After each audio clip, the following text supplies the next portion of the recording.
ঠাকুর শ্রী শ্রী রামকৃষ্ণ পুঁথি চতুর্থ খণ্ডের অন্তর্গত ভক্তদের সঙ্গে রঙ্গ ও সংযোজন এই অধ্যায় থেকে আমরা পাঠ করছিলাম। আজ আমরা এই অধ্যায়ের 17তম দিন পাঠ করব। পর্ব 602, পৃষ্ঠা সংখ্যা 692 এর শেষ অংশ থেকে 693। এর আগের দিনের পাঠে আমরা দেখেছি বাগবাজারের মহেন্দ্র মুখুজ্জে, তিনি গিরিশ ঘোষের বন্ধু, ঠাকুরের সঙ্গে আসা যাওয়া করেন খুব। ঠাকুর অন্তঃপ্রাণ, ঠাকুর তার কাছে মনের বাসনা প্রকাশ করেছেন যে একদিন চৈতন্য লীলা দেখবেন। সেই মতো তাকে নিয়ে যাওয়া হয়েছে। নিয়ে গিয়ে মঞ্চে নিয়ে যাওয়ার পর গিরিশ ঘোষকে মহেন্দ্র মুখুজ্জে খবর পাঠাচ্ছেন যে ঠাকুর এসেছেন তোমার রঙ্গমঞ্চে চৈতন্য লীলা দেখবেন বলে। এই অবধি গতদিন পাঠ করেছিলাম। তারপরের অংশ থেকে আজ শুরু করছি। এখন গিরিশের সাধু ভক্ত জনে, এখন শ্রী গিরিশের সাধু ভক্ত জনে বিধি প্রতিকূল ভাব উঠিয়াছে মনে, ভিতরে কারণ তার আছে বিলক্ষণ, পুঁথিতে বর্ণন করা নাহি প্রয়োজন। অতিথি সন্ন্যাসী জটাধারী ভস্য মাখা, পাড়ায় কাহারো সঙ্গে যদি হয় দেখা, তখনই সুমিষ্ট আলাপ সহ সদাচার, ভীম সম ভীম দেশে ভীষণ প্রহার। বিশেষে শ্রী প্রভুদেবে প্রথম দর্শনে, প্রতিবাসী দীনবন্ধু বসুর ভবনে, গিরিশের ভাব মনে হয় কিরকম, বলিয়াছি বহু পূর্বে করহ স্মরণ।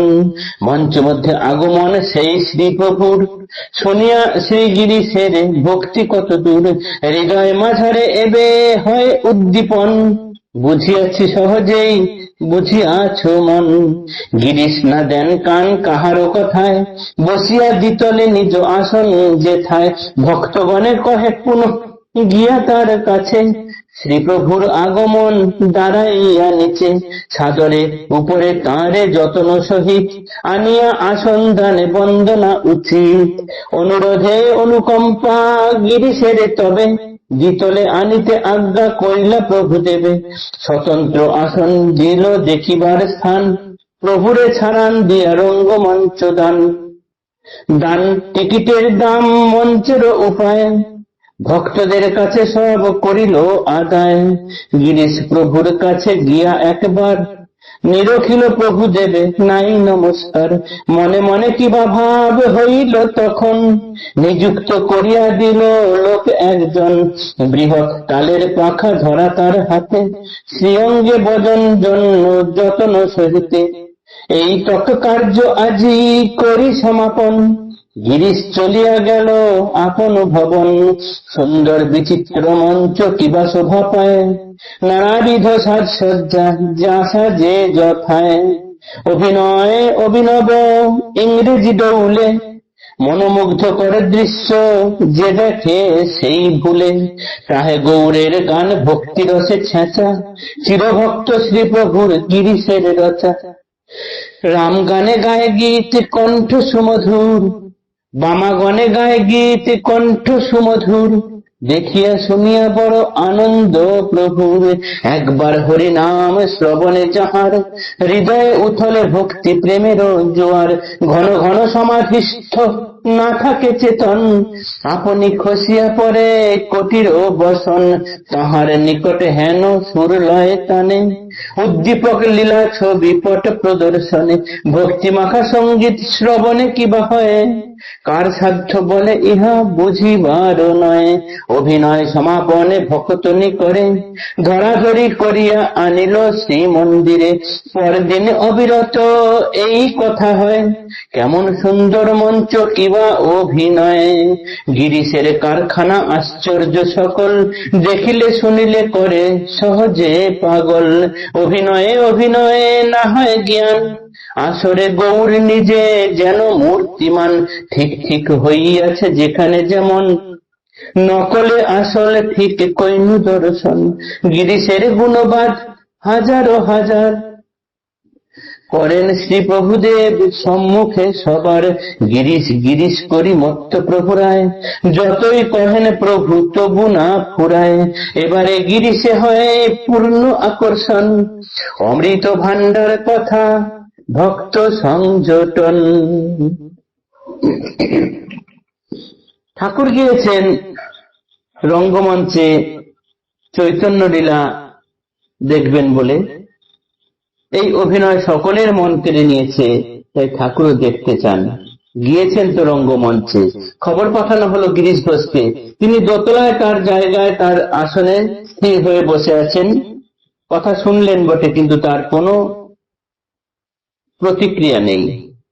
দ্বিতীয়বার ঠাকুরের আরো ভক্তগণ আরেকবার গেলেন এবং মহেন্দ্র মুখুজ্জেও গেলেন। গিয়ে বললেন, পরমহংসদেবকে যত্ন করে এনে তাকে আসনে বসানো উচিত, তাকে সাদর অভ্যর্থনা জানিয়ে আনা দরকার। এই কথা শোনার পরে বোধহয় গিরিশের একটু, এই অনুরোধ বাক্য শুনে তার মনে একটু অনুকম্পা জাগলো। তিনি আজ্ঞা দিলেন ঠাকুরকে দোতলায় আনতে এবং আসন দিলেন বসতে। টাকা ধার্য করলেন।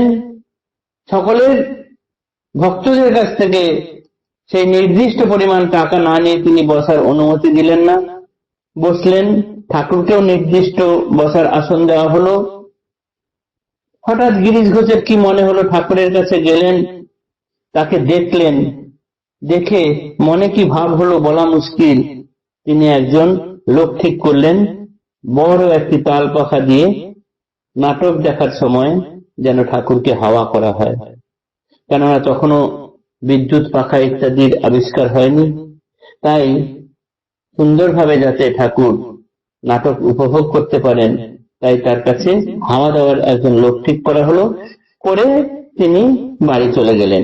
আর এদিকে ইংরেজি অনেকটা কায়দা কানুন নিয়ে এত সুন্দর নাটক হয়েছে, তার মধ্যে মহিলারা গান পর্যন্ত গেয়েছেন। আর নাটক দেখে মনে হচ্ছে স্বয়ং চৈতন্যদেব নিজে নেমে এসেছেন। ঠাকুর নিজে সেই দিনে অনুষ্ঠান দেখার পর সকলে ধরাধরি করে তাকে নিয়ে গেলেন মন্দিরে, অর্থাৎ দক্ষিণেশ্বরে। পরদিন সকাল থেকে ঠাকুর সর্বদাই মুখে চৈতন্য লীলা গানের কথা বলছেন এবং গিরিশের গুণগান করছেন। বলছেন, আহা, গিরিশ কি কারখানাটাই না করেছে, এত সুন্দর অভিনয় হয়েছে, ঠিক ঠিক যেখানে যেটি হওয়ার কথা ছিল তেমনই হয়েছে। দেখলাম নকল বটে, কিন্তু মনে হলো যেন সবই আসল দেখছি। মনে হলো স্বয়ং প্রভুদেব সম্মুখে এসে লীলা করছেন। গিরিশ গিরিশ বলে ঠাকুর যেন মত্ত হয়ে যাচ্ছেন। যতই গিরিশের কথা বলছেন যেন পড়াচ্ছে না। এইবার ঠাকুর আসলে প্রকৃতপক্ষে গিরিশকে পূর্ণরূপে আকর্ষণ করছেন। অমৃত ভান্ডার কথা ভক্ত সংযটন, এবারে গিরিশে হয় পূর্ণ আকর্ষণ। দেখা যাক গিরিশ ঘোষ ঠাকুরের এই টান উপেক্ষা করে থাকতে পারেন কিনা। আজকের পাঠ এতটুকুই থাকলো। জয় ঠাকুর, নমস্কার।